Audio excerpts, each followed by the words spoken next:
गुस्टाव Theodor Fechner. हम पढ़ रहे हैं थियोरेटिकल अप्रोचेज इन साइकोलॉजी, जिसका पहला यूनिट साइकोलॉजिकल फाउंडेशन, और आज हम पढ़ रहे हैं फेचनर को। Birth year, death year, he was from 1801 to 1887। Life history के बारे में देखते हैं। Gustav Theodor Fechner was born in a village in the south eastern Germany में हुए थे। इनके फादर मिनिस्टर थे। इन्होंने मेडिकल की पढ़ाई की, और जैसे कि वेबर ने भी लिप्जिग से पढ़ाई की है, इन्होंने भी लिप्जिग से पढ़ाई की है। उन्होंने 1815 में पढ़ाई की थी, उन्होंने 1817 में किया है, and he remained at Leipzig for the rest of his life. He was a scholar who followed the diverse intellectual pursuits during a remarkably active life. He was a physiologist, 7 साल के लिए फिजियोलॉजिस्ट थे, फिर physicist बने 15 सालों के लिए, और फिर साइकोफिजिस्ट बने 14 सालों के लिए। इनका जो साइकोफिजिक्स पे वर्क है, ठीक है, उन्होंने इनको सबसे ज़्यादा फेम दिया। After completing his medical studies he begin career in physics and mathematics eight Leipzig. In 1833 he obtained the prestigious appointment at the professor of Leipzig। अब contribution के बारे में देखते हैं। Fechner's work had profound impact on the development of experimental psychology and our understanding of relationship between physical stimuli and psychological sensation। देखो, हम जब भी साइकोफिजिक्स की बात कर रहे हैं ना, 3 वीडियो में हम लोग साइकोफिजिक्स की बात कर रखे हैं, उसका मतलब भी यही होता है, the relationship between physical stimuli and psychological sensation. अगर एग्जाम में डेफिनेशन आ जाए साइकोफिजिक्स की तो ये लिख देना, यू विल गेट मार्क्स। अब कॉन्ट्रीब्यूशन देखते हैं। इन्होंने बात की माइंड एंड बॉडी, ठीक है, क्वालिटेटिव रिलेशनशिप पे, एंड मेथड्स ऑफ साइकोफिजिक्स पे, ठीक है। एक थर्ड लास्ट और है, वो बुक में नहीं था, वो मैंने अपने से लिखा क्योंकि मुझे पता था, ठीक है। खैर, हम दो यहाँ पे सिर्फ 2 की बात करेंगे majorly. Mind body qualitative relationship में देखो, इन्होंने 2 में डिवाइड किया है, absolute threshold and differential threshold. देखते क्या होता है। Mind and body qualitative relationship क्या होता है। October 22, 1850 is a significant date in the history of psychology. क्योंकि क्या हुआ था उस दिन। According to him the quantitative relationship could be found between mental sensation and the material stimulus. Mental, दिमाग में, sensation, and the material, physical stimulus, ठीक है। And increase in the intensity of a stimulus does not produce a one-to-one increase in the intensity of sensation. Rather, a geometric series characterizes the stimulus and the arithmetic series characterizes the sensation. Geometric series जो है उससे हम stimulus को characterise कर सकते हैं, और sensation को किससे कैरेक्टराइज कर सकते हैं, अर्थमेटिक सीरीज, जो मैथ्स वाले हैं। Like I am understanding what he is saying, but ठीक है, आप याद कर लो जो भी नॉन मैथमेटिकल बैकग्राउंड से, कि अर्थमेटिक सीरीज से क्या कैरेक्टराइज होता है, सेंसेशन, और ज्योमेट्रिक सीरीज से stimulus. This simple yet brilliant relevation means that the amount of sensation depends on the amount of stimulation, ठीक है। to change in sensation we must measure the change in stimulus। Sensation में कितना change आया है उसको major करने के लिए हमें स्टिमुलेशन में कितना चेंज आया है, कैसे दिया, उसको पढ़ना जरूरी है। Fechner propose 2 ways of measure sensation।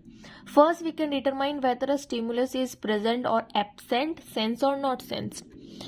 Feel हुआ है, प्रेजेंट था कि एब्सेंट था, ठीक है। स्टिमुलस कितना सेंस्ड हुआ है या नहीं हुआ है, या क्यों नहीं हुआ है।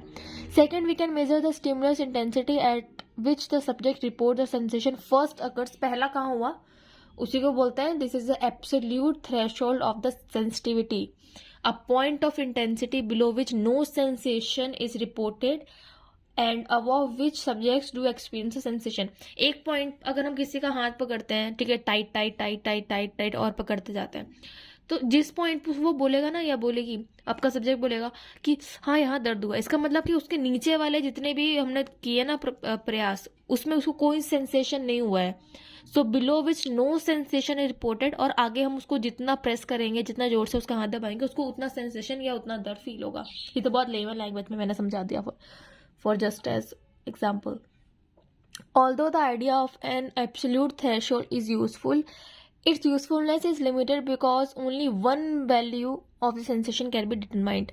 To overcome this, इसी को ओवरकम करने के लिए उन्होंने क्या दिया, Fechner propose the differential threshold of the sensitivity. अब ये क्या होता है the least amount of the change in stimulus that gives the rise to the change of sensation. ठीक है, therefore the sensation and the stimulus can be measured. The relationship between two can be stated in the form of an equation, that is S is equal to K यानी constant K log R. S is equal to, S क्या होता है, magnitude of the sensation, ये किसके equal है, constant जो भी है, and R that is your stimulus कितना, magnitude of the stimulus. Second इन्होंने दिया था methods of psychophysics. Two immediate result of the Fechner's insight was his research on psychophysics. ठीक है, फिर यहाँ एक काम करो, अगर पेज वो बढ़ाना है ना, लाइंस बढ़ाने, तो यहाँ पर भी साइकोफिजिक्स को थोड़ा एक्सप्लेन कर दो. ठीक है, मैं तो बोल रही हूँ हर जगह कर दो. ठीक है, क्योंकि इसके मार्क्स मिलते हैं. In the course of his work which included the experiments on lifted weights, visual brightness, visual distance, Fechner developed one and systemized two of the three fundamental methods used in psychophysics research today. The method of average error or the method of adjustment consists in having subjects adjust a variable stimulus until they perceive it to be equal to the constant standard stimulus. ठीक है, average error और method of adjustment क्या होता है. ठीक है, कि subjects एक जो subject having a subject adjust a variable stimulus.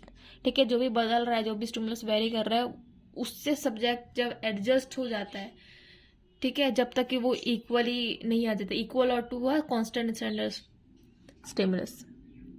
So thank you so much for watching this video. I hope आपको अच्छा लगा हो. पहले वीडियो में हमने किया था, जब हमने स्टार्ट किया था साइकोलॉजिकल फाउंडेशन, तो हमने किया था हरमैन वॉन हेल्महोल्ट्ज.